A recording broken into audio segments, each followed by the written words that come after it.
Eccoci qua ragazzi, salve a tutti, bentornati sul canale. In primis, prima di iniziare questo nuovo contenuto, con le ultime in casa Napoli, la situazione Neres, l'infortunio, gli eventuali tempi di recupero e l'esito degli esami che ci sono stati oggi, così come Zambo Anghissà, l'eventuale rientro, blocca una cessione immediata in casa Napoli, il mercato, Lucca Benfica e Chiesa, il solito nome che fin quando avremo Conte sulla panchina del Napoli, state sicuri che ad ogni sessione di mercato Chiesa ha detto sì, Chiesa al Napoli e poi non se ne fa niente. Facciamo il punto insieme, fatemi sapere come sempre la vostra qui sotto nei commenti, così diciamo ci confrontiamo nella sezione sotto al video. Se vi piace il contenuto, un bel like, fa piacere al sottoscritto e diamo come sempre una mano all'algoritmo.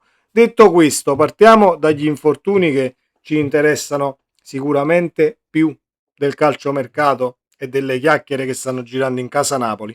Arrivano conferme sull'infortunio di David Neres rimediato nel secondo tempo di Lazio-Napoli. L'esterno brasiliano era stato costretto al cambio al 69esimo dopo un movimento innaturale del piede, eccetera, eccetera. Nella giornata successiva, quindi oggi, si è sottoposto agli esami strumentali presso il Pineda Grande Hospital. Come comunicato ufficialmente dal club azzurro, David Neres, infortunatosi nel corso del match contro la Lazio, si è sottoposto oggi a esami strumentali che hanno evidenziato un trauma distorsivo della caviglia sinistra. Escluse dunque lesioni. Possiamo assolutamente sorridere perché in caso di lesione i tempi si sarebbero allungati e non di poco. Per infortuni di questo tipo solitamente c'è uno stop tra i 7 e i 10 giorni, quindi salta il Verona e il Napoli sta facendo di tutto, farà di tutto per recuperarlo nella sfida contro l'Inter. A me più che il calciatore, che sia Neres o qualcun altro, preoccupa l'infortunio in quella posizione del campo, perché come abbiamo evidenziato ieri nel video con la lavagna tattica, ma anche nel prepartita con la Lazio, il Napoli sta facendo le proprie fortune sulla tre quarti e con i due esterni a centrocampo, i quinti, i quarti, chiamateli come volete. Ecco perché diciamo desta un tantino di preoccupazione per quanto mi riguarda la situazione tattica, perché poi devi diciamo alzare Politano, Di Lorenzo al limite lo fai fare l'esterno di centrocampo, metti il centrale.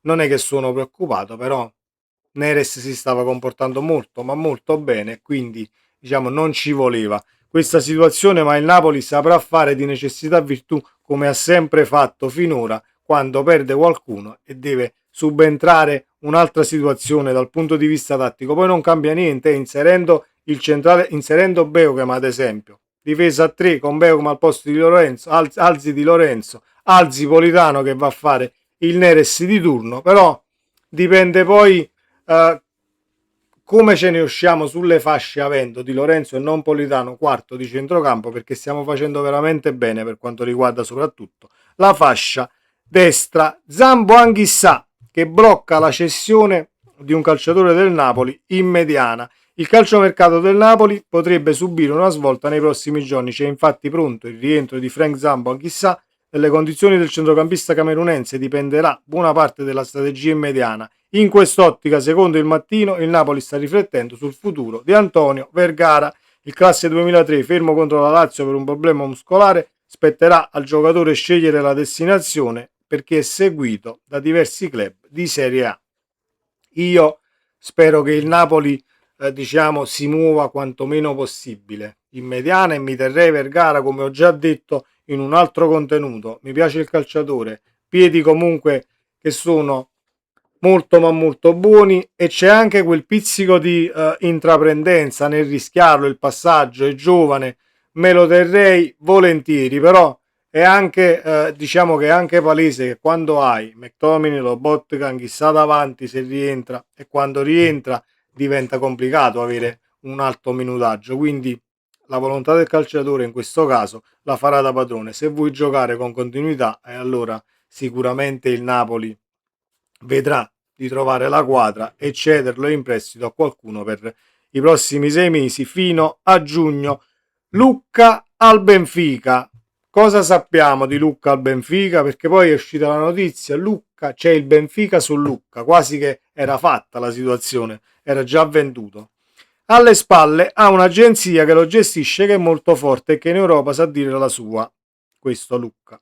Queste trattative nascono anche grazie ai rapporti con procuratore riesce a coltivare negli anni. Ci sta comunque che il Benfica valuti anche Lucca per gennaio. Detto ciò, fino a quando il Napoli non avrà la certezza di avere il rientro di Lukaku o la possibilità di prendere un altro attaccante, per Lucca può finire come mai no allo United, ovvero impossibilità di partire. Quindi c'è il Benfica su Lucca. Può anche darsi che ci sia il Benfica su Lucca, però non c'è niente di molto chiaro e sicuro. Gennaro Arpaia ci parla di Chiesa che ha detto sì al Napoli. Il giornalista del Mattino è intervenuto nel corso di Pausa Caffè, eccetera, eccetera, la trasmissione radiofonica su tutto Napoli. Chiesa vuole tornare in Italia, ha un contratto lungo con il Liverpool e sta avendo più spazio, ma non c'è stato feeling. Ha uno stipendio di 7 milioni e mezzo a stagione. Il suo agente Ramadani è molto bravo a lavorare e trovare gli incastri giusti. È stato proposto anche a Juve e Milan. Napoli è una grande suggestione e lui verrebbe volentieri, sarebbe felice di lavorare con Conte, sarebbe adattissimo al calcio di Conte molto più di Lang che sta deludendo. Ovviamente questa situazione sta deludendo, diciamo che la legge Arpaia, perché non è che sta proprio deludendo Lang, forse sotto un tantino le aspettative per quanto riguarda una fase realizzativa, gol segnati, qualcosa che deve arrivare a livello numerico dal trequartista di sinistra, ma non è che sta deludendo del tutto. Poi se non ci fate sapere niente, perché prima dite Chiesa ha detto sì al Napoli, ma qua leggiamo, è stato proposto anche a Juve e Milan, gli piacerebbe ovviamente venire a Napoli ed essere allenato da Conte. Anche per Conte sarebbe l'innesto perfetto, conosce il calcio italiano, Conte vuole giocatori che vengano a Napoli con grande voglia. Non so come sta ovviamente, ha giocato degli spezzoni, il Napoli avrà fatto le sue verifiche, ma ha 28 anni e può avere ancora grande energia. Allora, io so benissimo che la nostra community si divide per quanto riguarda Chiesa. C'è chi lo vorrebbe, chi dice firmerei domani, chi invece no, non lo voglio, addirittura mettendo la situazione no, è un ex Juventino, eccetera. Noi quando si fa mercato e quando diciamo escono voci per quanto riguarda i calciatori accostati al Napoli, mettiamola da parte la situazione, ha vestito quelle maglie, quindi no, assolutamente. Prendiamo solo il Napoli sul campo e dal punto di vista del calcio giocato e mettete Chiesa a fianco a Neres dietro a Højlund.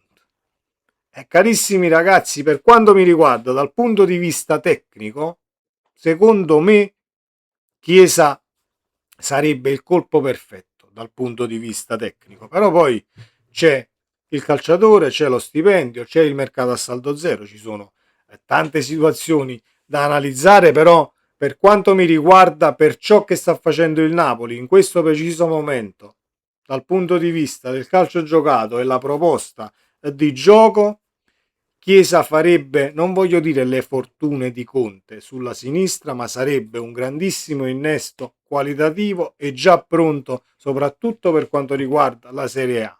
Però sono solo chiacchiere perché lanciano le notizie, Chiesa ha detto sì, ma poi diciamo che forse è il Napoli che si sta guardando intorno e nel caso riesce a piazzare Lucca e anche Noah Lang, al limite si fa entrare uno alla Chiesa pronto e diciamo da poter schierare anche il giorno dopo che l'hai acquistato. Ovviamente devi entrare un tantino nella situazione tattica, ma ci metti ben poco conoscendo già chi ti andrà ad allenare, conoscendo già il campionato, e quindi diciamo che l'integrarsi, ecco, risulterebbe più veloce che se vai a prendere qualcun altro da un'altra parte del mondo, altro campionato, eccetera, eccetera, eccetera. Mi auguro che il Napoli, nel caso, così come ha detto Conte, non parlo di mercato perché porta sfiga, eccetera, perché poi l'anno scorso abbiamo perso Quara